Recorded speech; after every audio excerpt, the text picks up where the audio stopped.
అన్న నమస్తే అన్న. నమస్తే బ్రదర్. ప్రస్తుతం ఆంధ్ర రాష్ట్రంలో మొత్తం ఇటు చూసుకుని అప్పులు ఊబులు కూరుకుపోయింది. జగన్మోహన్ రెడ్డి హయాంలో సుమారు 14 లక్షల కోట్ల రూపాయలు అప్పు అయిందంటూ మొన్న బడ్జెట్ సమావేశాలు చంద్రబాబు గారు వెల్లడించిన సంగతులు మనం చూసాం.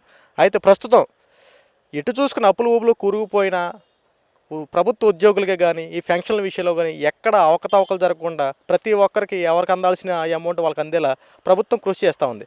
కానీ ప్రజల్లో కూడా మంచి స్పందన వస్తుంది. కొంతమంది బురద జల్లి రాజకీయాలు చేస్తున్నారన్న. ఎందుకంటే డబ్బు లేకదంటున్నారు, కానీ అప్పులు ఏం చేస్తున్నారు, కూటమి ప్రభుత్వం ఎంత ఎక్కడ మళ్ళీ ఏదో చేసి లాబింగ్లు చేస్తున్నట్టు కొంతమంది విమర్శలు చేస్తూ ఉన్నారు. ఏంటన్నా మంచి చేసినా కూడా చెప్పు దెబ్బలు తప్పు అంటావా? మంచి చేసిన వాళ్ళకే కదండి చెప్పు దెబ్బలు. చెడు చేసిన వాడికి ఎవరు కొడతారు చెప్పు దెబ్బ? చెడు ఈరోజు సొసైటీ ఎలా తయారైందంటే, నువ్వు అబద్ధం చెప్తే నిన్ను దేవుళ్ళ చూస్తారు. నువ్వు వాస్తవాన్ని మొహం మీద కొట్టినట్టు మాట్లాడావనుకోండి, నీ అంత ఎదవలేడు అంటాడు. ఈరోజు మనిషి తీరే అలాగా మారిపోయింది. దీంట్లో మనం ఎవరిని తప్పడానికి లేదు. అయితే ఇక ఖజానా గురించి మనం మాట్లాడుకోవాల్సి వస్తే దాదాపు 11 లక్షల కోట్ల రూపాయలు జగన్మోహన్ రెడ్డి అప్పులు చేసి రాష్ట్రాన్ని ఎన్ని తిప్పలు పెట్టాలో అన్ని తిప్పలు పెట్టాడండి. మద్యం మీద అప్పు తెచ్చాడు, రైతుల మీద అప్పు తెచ్చాడు, మహిళల మీద అప్పు తెచ్చాడు, ఇంటి ఆస్తుల మీద అంటే మన ఇళ్ళు ఏ ఇళ్ళు అయితే ఉన్నాయో ఆ ఇళ్ల మీద అప్పులు తెచ్చాడు. అలాగే రైతు భూముల మీద అప్పులు తెచ్చారు, అమరావతి మీద అప్పులు తెచ్చాడు, ప్రభుత్వ క్వార్టర్స్ మీద అప్పులు తెచ్చాడు. ఈయన అప్పు తీసుకురాని రంగం అనేది లేదండి. ఈవెన్ ఆఖరికి అసలు మనందరికీ తెలిసిందే, పోర్టులను కూడా తనఖా పెట్టాడు. ఆఖరి గన్నవరం ఎయిర్పోర్ట్ని తనఖా పెట్టాడు. ఇన్ని రకాలుగా తనఖాలు పెట్టి అప్పులు తీసుకొచ్చి ఈరోజు 5 నెలలు గడవక ముందే కూటమి ప్రభుత్వం 6 లక్షల కోట్ల రూపాయలు అప్పులు చేసేసిందని చెప్పి జగన్మోహన్ రెడ్డి వ్యాఖ్యలు చేస్తూ ఉన్నాడు పద్దాకా. నిజంగా దమ్ము ధైర్యం ఉంటే జగన్మోహన్ రెడ్డికి లెక్కలు బయట పెట్టమని, ఎక్కడ 6 లక్షల కోట్లు తీసుకొచ్చారు ఈ కూటమి ప్రభుత్వం? నిజంగా నువ్వు చెప్పినట్టు జగన్మోహన్ రెడ్డి 6 లక్షల కోట్ల రూపాయలు అప్పు చేసుంటే నీ కాళ్ళ మీద పడి క్షమాపణ కోరుకుంటా. నీ ఒక్కడి కాళ్ళ మీదే కాదు, నీ వైసీపీ నాయకులు కార్యకర్తలు అందరి కాళ్ళ మీద పడి నేను క్షమాపణ కోరతా. చంద్రబాబు నాయుడు ఎక్కడ 6 లక్షల కోట్లు చేశాడో, ఎక్కడి నుంచి 6 లక్షల కోట్లు అప్పు తీసుకొచ్చాడో నువ్వు నిరూపించు. 11 లక్షల కోట్ల రూపాయల దగ్గరగా అప్పులు చేసి ఏ రంగాన్ని వదలకుండా నాశనం చేసి అప్పులు తీసుకొచ్చి మా నెత్తి మీద పెట్టి ఈరోజు నువ్వు కూటమి ప్రభుత్వం మీద ఆరోపణలు చేస్తూ ఉన్నావంటే ఎలాంటి పుట్టకయ్యా నీది? అందరూ అంటుంటే ఏంటో అనుకున్నా, తల్లిని చెల్లిని తరిమేస్తే ఆశల కోసం సరే ఎవరింట్లో ఉండట్లేదులే అని చెప్పి సర్దుకున్నా నేను. నీ ఇల్లుని నాశనం చేసావు, రాష్ట్రాన్ని నాశనం చేసావు. ఏం మిగిలింది ఇంకా? అధికారమే కావాలి నీకు. 24 గంటలు నీ కింద కూర్చోవడానికి సీఎం కుర్చీ ఉండాలి. అది కూడా తాడేపల్లి ప్యాలెస్లో నుంచి నువ్వు బయటికి రాకుండా. ఏ ముఖ్యమంత్రికి ఎలగబెట్టావు స్వామి నువ్వు? లక్షల కోట్ల రూపాయలు అప్పులు చేసి కనీసం జీతాల సమయానికి ఇవ్వాల. పథకాలు అన్నప్పుడు 5 సంవత్సరాలు ఇచ్చావంటే అది ఇవ్వాల. పోనీ నాణ్యమైన మందు ఇచ్చావా తాగుబోతుల కోసం అంటే అది లేదు. డ్వాక్రా రుణమాఫీలు చేసావా? లేదు. రైతులకు ఇస్తానన్న అమౌంట్ ఇచ్చావా? లేదు. అమ్మఒడని చెప్పి ఇంట్లో ఎంతమంది ఉంటే అంతమందికి ఇస్తానన్నావు. అంతమందికి ఇవ్వకపోగా ఇచ్చే దాంట్లో కూడా కోతలు పెట్టి అది కూడా 3 సంవత్సరాలు ఇచ్చిన గొప్ప ఘనత నీది. ప్రభుత్వ ఉద్యోగుల్లో ప్రధానంగా నీకు ఎందుకయ్యా అంత యాంటీ వచ్చింది జగన్మోహన్ రెడ్డి? నాకు తెలియక అడుగుతున్నా, ఎందుకు వచ్చింది? సరే సిపిఎస్ ఏదో నువ్వు మాట ఇచ్చావు, నీ చేతకాంతనం వల్ల నువ్వు చేయలేకపోయావు, దానికి ఏదో సాకులు చెప్పుకున్నావు, సరే అది సెకండరీ. కానీ ప్రభుత్వ ఉద్యోగులంతా నీకు ఎందుకు యాంటీ అయ్యారు?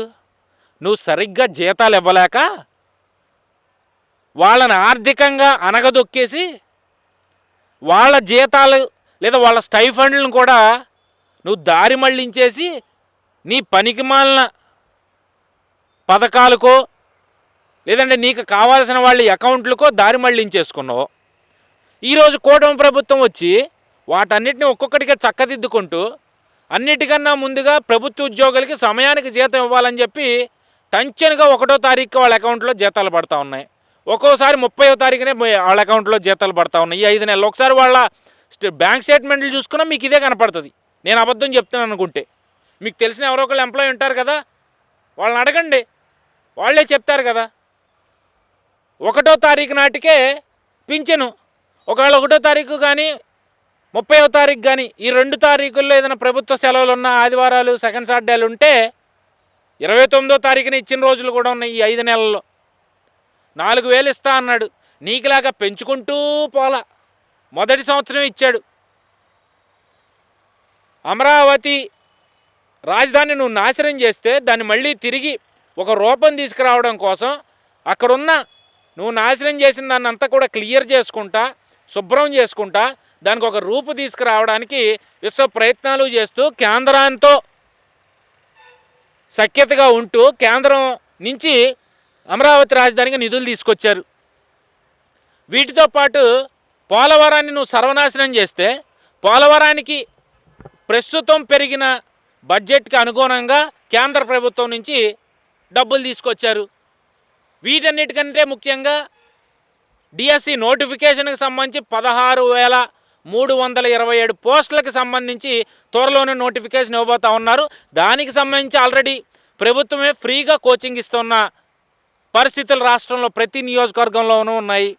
వీటన్నిటికన్నా ముఖ్యంగా యువతకు ఉపాధి ప్రధాన ధ్యేయంగా గెలిచిన నాటి నుంచి కూడా ముఖ్యమంత్రి చంద్రబాబు నాయుడు కావచ్చు, ఉప ముఖ్యమంత్రి పవన్ కళ్యాణ్ కావచ్చు, వీళ్ళిద్దరికన్నా ఎక్కువగా కష్టపడుతూ రాష్ట్రానికి పెట్టుబడులు తీసుకురావాలనే కుతూహలంతో, రాష్ట్రాన్ని బాగు చేసుకోవాలన్న ఒక తాపత్రయంతో నారా లోకేష్ మొదటి నుంచి విదేశాలు తిరగడం, ఇప్పటికే దాదాపుగా 38 కంపెనీలని రాష్ట్రానికి తీసుకొచ్చారు. ఈ 5 నెలల్లో 38 కంపెనీలతో ఎంఓఏలు కుదుర్చుకోవడమే కాదు, తిరుపతిలో ఉన్న శ్రీ సిటీలో 18 కంపెనీలు ఆల్రెడీ ఆపరేషన్ స్టార్ట్ చేసినాయి. ఓపెనింగ్ జరిగినాయి, అక్కడ పనులు జరుగుతూ ఉన్నాయి. మిగిలిన ఎంఓఏలే కాదు, శంకుస్థాపన చేసి త్వరలోనే ఆపరేషన్ చేయడానికి రెడీగా ఉన్నాయి. కొన్ని లక్షల ఉద్యోగాలు ఈ 5 నెలల్లోనే కల్పించారు ప్రైవేట్ పరంగా చూసుకుంటే. ఇవన్నీ ఎలా చేశారు? నువ్వు అంత అప్పు చేసినా ఎలా చేశారు? అది చంద్రబాబు నాయుడు గారి విజను, చంద్రబాబు నాయుడు గారి నిబద్ధత. నువ్వు నాశనం చేసిన సంపద సృష్టించగలడు అని ప్రజలు ఏదైతే నమ్మి ఆయన్ని గెలిపించారో ఆ నమ్మకానికి కొద్దిగా అటు ఇటుగా కూడా కాకుండా అంతకు మించే ఆయన ఈరోజు కష్టపడతా ఉన్నారు, రాష్ట్రానికి పెట్టుబడులు తీసుకొస్తూ ఉన్నారు. ఇక పవన్ కళ్యాణ్ గారు అసలు పాపం ఆయనకి ఏమీ తెలియకపోయినా ఈరోజు ప్రతి అంశం మీద ఆయన మాట్లాడుతున్న తీరు కావచ్చు, ఆయన తెలియకపోతే అక్కడికక్కడ అడిగి తెలుసుకుంటున్న తీరు కావచ్చు, నిజంగా చాలా అద్భుతం అండి. అసలు ఆయన నాయకుడికి ఉండాల్సిన లక్షణాలన్నీ పవన్ కళ్యాణ్లో కనిపిస్తూ ఉన్నాయి. ఈరోజు కలెక్టరల్ సదస్సులో కావచ్చు, లేదా ఇంకో చోట కావచ్చు, ఎందుకు బడ్జెట్ గురించి పదే ప్రస్తావించాల్సిన పరిస్థితి వచ్చింది అంటే, ఈరోజు ప్రభుత్వం పథకాలు అమలు చేయాలంటే ఖజానాలో డబ్బులు ఉండాలి. ఆ డబ్బులు ఉన్నప్పుడే ఈ పథకాలను అమలు చేయడానికి అవకాశం ఉంటుంది. మరి ఆ డబ్బులు లేవు కాబట్టి, అది ప్రజలకి తెలియాలి కాబట్టి, నిధులు లేవమ్మా, మీది ఒక్కొక్క పథకం మేము అమలు చేసుకుంటా వస్తున్నాము, అన్నీ మేము చెప్పిన సూపర్ 6 పథకాలు అమలు చేస్తామని చెప్పి అది ప్రజల్లో భరోసాను కల్పించడానికే ఖజానా అంశాన్ని ఆయన లేవనెత్తున్నారు. ఇప్పటికే ఆల్రెడీ ఉద్యోగాల కల్పన జరుగుతూ ఉంది, ఉచిత గ్యాస్ సిలిండర్ల పంపిణీ జరుగుతూ ఉంది. వాళ్ళు చెప్పిన 3 పథకాలు ఆల్రెడీ పింఛన్ ఆల్రెడీ ఇచ్చేశారు. సో ఇన్ని జరుగుతుంటే ఏదో బురద జల్లేసి ఏదో లబ్ధి పొందాలని చెప్పి జగన్మోహన్ రెడ్డి అనుకో ఎన్ని ప్రయత్నాలు చేసినా ఉపయోగం లేదండి. ప్రజలు కూడా వాస్తవాలు తెలుసుకోవాలి. ఎంతకాలం జగన్మోహన్ రెడ్డి చేస్తున్న అబద్ధపు ప్రచారం మీదే దృష్టి సారించి అతను చెప్పేది లేదా అతను ఛానల్లో చెప్పే నిజం అనుకుంటే మనకన్నా మూర్ఖులు ఎవరో ఉండరు. సో ప్రజలే కాదు ప్రతి ఒక్కరూ కూడా విజ్ఞతతో ఆలోచించి ఈరోజు ప్రభుత్వం తీసుకున్న స్టాండ్ ఏదైతే కూటమి ప్రభుత్వం పడుతున్న కష్టాన్ని మనం గుర్తించాలి. నిధులు లేకపోయినా, రాష్ట్రం అప్పుల ఊబిలో కూరుకుపోయినా, మనకి చెప్పినవన్నీ కూడా ఒక్కొక్కటిగా తీర్చుకుంటూ చేసుకుంటూ అమలు పరుచుకుంటూ రాష్ట్రాన్ని గాడిలో పెట్టే ప్రయత్నం చేస్తుంది ఈ కూటమి ప్రభుత్వం. దయచేసి ఈ కూటమి ప్రభుత్వానికి ప్రతి ఒక్కరూ కూడా తమ వంతుగా మద్దతుగా నిలబడదాం. అంతేగాని జగన్మోహన్ రెడ్డి వైసీపీ పార్టీ చెప్తున్నట్టుగా మనం ఏదో వాళ్ళ ఊబిలో కూరుకుపోయి ప్రభుత్వం మీద ఆరోపణలు చేసినా లేదా ప్రభుత్వం మీద ఒత్తిడి తీసుకొస్తే తిరిగి నష్టపోయేది మనమే. మన రాష్ట్రాన్ని మనం బాగు చేసుకోవాలంటే మనం అవకాశం ఇచ్చాం, కనీసం 1 సంవత్సరమో 2 సంవత్సరాలు ప్రభుత్వం మీద వదిలేయాలి. ఏం చేస్తుందో చూద్దాం. సంవత్సరం దాటాక కూడా ఇదే పరిస్థితి అంటే జగన్మోహన్ రెడ్డి చెప్తున్న పరిస్థితే కొనసాగుతుంది అనుకోండి, అప్పుడు అందరం నోరు మెదుపుదాం. నేను కూడా మీతో నా నోరు కదుపుతాను, నా కాలు కదుపుతాను. ఓకే అన్న, థ్యాంక్ యూ అన్న.